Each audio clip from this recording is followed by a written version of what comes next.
আলাইকুম। এটা হলো এই মালদ্বীপের রাজধানী মালের পাশে, এয়ারপোর্টের পাশে ফুলে মালে আইল্যান্ড। এটা বেশিরভাগই আবাসিক এলাকা। রাস্তাঘাটগুলো খুবই সুন্দর করে পরিষ্কার পরিচ্ছন্ন। সবাই ট্রাফিক চোখে পড়ে নাই, তারপরেও ট্রাফিক সিগন্যাল তারা খুব ভালোভাবে মেনে চলে।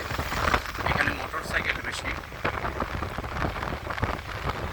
লক্ষ লক্ষ মোটর সাইকেল এখানে। প্রাইভেট কার খুবই কম, কিন্তু সবার কাছে মোটামুটি মোটর সাইকেল। আপনারা দেখতেছেন যে মোটর সাইকেল দিয়ে মানুষ ঘুরতেছে। যে আমরা এখন ফুলে মালে আইল্যান্ডের ভিতরে ঢুকতেছি। এটা আবাসিক এলাকা। হ্যাঁ হ্যাঁ, এই যে ফুলে মালে প্রবেশ করলাম। দেখেন সবার কাছে মোটর। এখানে মোটর সাইকেলই বেশি, প্রত্যেকের কাছে মোটর সাইকেল আছে। এই দেশটা গঠনের পিছনে আমাদের বাঙালি শ্রমিকদের যথেষ্ট শ্রম রয়েছে। এখনও বাঙালি শ্রমিক এখানে কাজ করতেছে। ভবিষ্যতেও ইনশাল্লাহ এখানে বাঙালি শ্রমিকেরা কাজ করবে।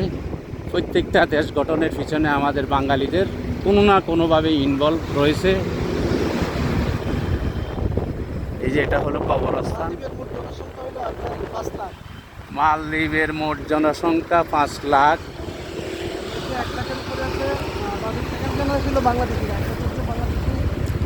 একটা সময় বাংলাদেশের জনসংখ্যা ছিল এখানে বেশি, মানে মালদ্বীপের মালের পরে হইলো যায়, দ্বীপের পরে হইলো যায় বাংলাদেশের জনসংখ্যা বেশি ছিল। এখন মনে হয় এখনও সেকেন্ড জেনারেশন। আমার আলম ভাই বলতেছে। তো আলম ভাই এখানে আছে প্রায় আজকে 30 বছরের মতো আছে।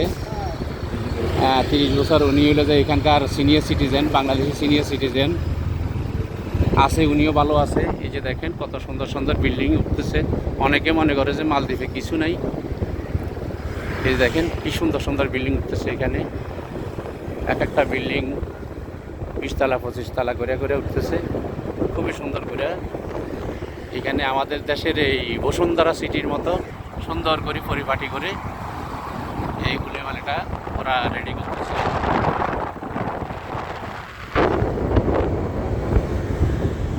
দেখেন কত সুন্দর নির্মাণ কাজ চলতেছে এখনো।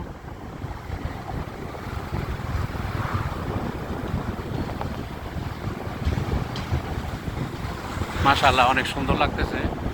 আমি অবশ্য 2007 সালে আসছি, তখন এটা মাত্র মাটি ভরাট করতেছে বিভিন্ন ইয়া থেকে, আইল্যান্ড থেকে মাটি এনে না।